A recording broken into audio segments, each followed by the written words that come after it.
The Star Wars Expanded Universe has some really zany stuff in it, which, in all honesty, is one of the best things about it.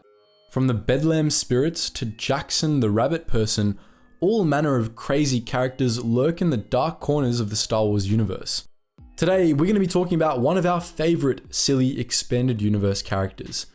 He's ostentatious, he's got horse legs, he flies around the galaxy in a starship made of wood, and his name is Valentin Farfalla, Jedi Lord and Champion of the 7th Battle of Ruusan.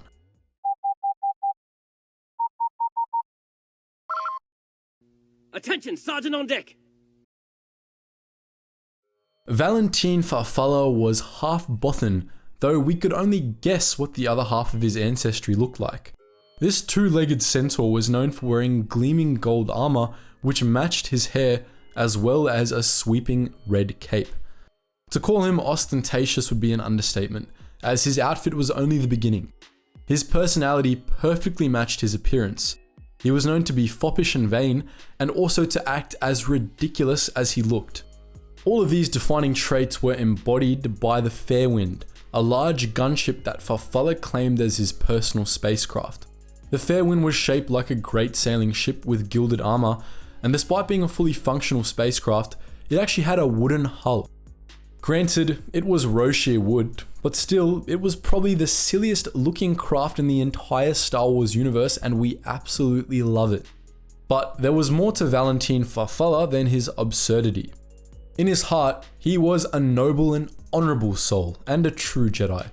That's right, this crazy looking half centaur was a Jedi, and not just a Jedi either, a Jedi Lord. If you haven't seen our previous video on the 7th Battle of Ruusan, you might be a little confused right now. Let's clear that up. In 1100 BBY, the Republic all but collapsed after 900 years of war with the new Sith. It was saved from total destruction by Sith infighting, but nonetheless it would endure a dark age for the next century, retreating to the core worlds and a few scattered regions along the major hyperspace routes. During the Republic Dark Age, the Jedi Order rose to fill the void the Republic had left behind. Sectors that were left without central governance came under the protection of Jedi Masters, who eventually became the legitimate rulers of small realms. These Jedi Lords raised armies to fend off the new Sith during the Dark Age, and the Republic only survived because of their efforts. Farfalla was born to one such Jedi Lord, and when his father died, he took his place. He and his followers defended a swath of space from Sith invasions, and over time, he became an accomplished leader and a lightsaber duelist. With a legion of 100 Jedi Knights and many more loyal soldiers following him, Farfalla quickly became one of the galaxy's foremost Jedi Lords. He was so successful in fighting the Sith that he was even offered the position of Supreme Chancellor, though he refused it so as to stay in the fight. 10,010 years before the Battle of Yavin, Farfalla and the other Jedi Lords rallied around Lord Hoth, forming an army of the light to combat the latest iteration of the new Sith, Skira Khan's Brotherhood of Darkness. So began the War of Light and Darkness, the last of the Sith Wars. During the conflict, Farfalla and Hoth clashed repeatedly, as Hoth's reserved, grim personality couldn't have been more at odds with Farfalla's absurdity. But nonetheless, Farfalla still became one of Hoth's foremost followers and an integral component of the Army of Light. 1,000 years before the Battle of Yavin, the new Sith Wars reached their climax as the Army of Light and Brotherhood of Darkness gathered on the planet of Ruusan. By that point, both armies were near breaking point, with a full decade of fighting having stretched their numbers and supplies thin. Ruusan was pretty insignificant, but neither the Jedi nor the Sith were willing to let the other have it, and thus, they rallied the last of their tattered forces for a series of final battles on the planet. In total, there were 7 battles fought over Ruusan, each an escalation from the last. The first 2 battles were only fought between small Republic forces and scattered Sith armies, but after the Army of Light intervened in the 3rd battle, Ruusan suddenly became the focal point of the whole war. Farfalla fought in each of the battles of Ruusan following the 3rd, becoming one of the Army of Light's leaders in the campaign.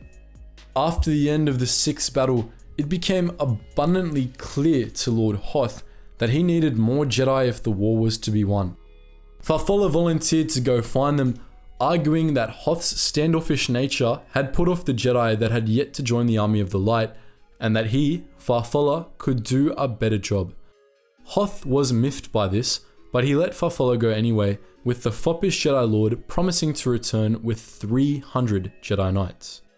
Farfalla did indeed gather his 300 Jedi, though he took them on a quick detour before returning to Ruusan, leading them in a brief campaign against the Sith King Lazar. That campaign was wildly successful, and so Farfalla led his forces back to Ruusan, where he broke the Sith blockade in orbit and sped down to the surface just in time to join the 7th battle. Farfalla's arrival saved the remnants of the Army of Light from a Sith offensive, single-handedly turning the tide of the battle.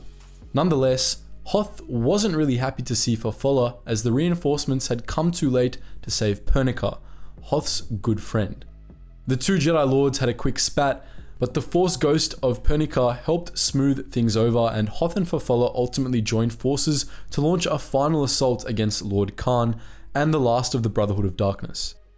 The Army of Light found the Sith armies encamped at the mouth of a cave deep in one of Ruusan's valleys. They were easily able to rout the Sith, but during a duel with Sith Lord Copex, Farfalla learned that the whole thing was a trap. Khan and the other Sith Lords had gathered in the caves below and were planning to detonate a thought bomb which would consume the souls of everyone, Jedi and Sith, within its blast radius. Farfalla informed Lord Hoth, who elected to take 100 Jedi Knights to confront Khan, and ordered Farfalla to gather up everyone else and get as far away as possible. Farfalla did as ordered, and so he, together with many of the surviving Jedi, managed to escape a terrible fate when Khan detonated the thought bomb. As far as Farfalla knew, none of the Sith were so lucky, however. The 7th Battle of Ruusan was over, as were the new Sith Wars. The Sith, it seemed, were extinct at last. Farfalla gathered up the survivors at Ruusan and left the world as soon as he could, mourning for Lord Hoth and the other dead Jedi. Following the war's end, and the Ruusan reformations that followed, Farfalla watched as the galaxy changed rapidly around him. With Hoth dead, he became the leader of the Army of Light and the supreme commander of the Republic military, but neither position would last long, as both institutions were abolished during the Republic's reformation. Farfalla proved instrumental in getting the Jedi to agree to their part in the Ruusan reformations, which saw them renounce their lordships and armies and become part of the Republic judicial forces. Farfalla gave up his realm of troops and even his beloved Fairwind, joining the other Jedi in the temple on Coruscant, where he more or less retired. But Farfalla's rest didn't last. 10 years after the 7th Battle of Ruusan, Farfalla received credible reports of a Sith Lord running around the galaxy, a survivor of the new Sith Wars. The reports opened old wounds for Farfalla, who personally went to deal with the matter. In his own words, "I swore a vow to General Hoth. I promised I would not rest until the Sith had been cleansed from the galaxy. I still intend to honor that vow." Farfalla gathered 4 other Jedi and pursued the Sith Lord, who they learned was called Darth Bane, to a fortress on the planet Tython. There, the assembled Jedi fought a furious lightsaber duel with Bane and his apprentice, Darth Xana, in which they tried to avenge Lord Hoth and their fallen comrades. But the Sith ultimately proved to be too much for Farfalla and his allies. All of them were slain, with Farfalla ultimately falling to Darth Bane himself, though not before badly wounding the Sith Lord. The Jedi Order never found their bodies, though their lightsabers were eventually recovered, together with the corpse of who the Jedi believed to have been Darth Bane. To the Jedi Order, Farfalla had fallen to stop the last Sith Lord, and though he perished in the attempt, they believed that Bane had been brought to justice in the end anyway. But of course, the Jedi had the wrong man. Bane survived, as did his apprentice, and they kept the Sith legacy alive.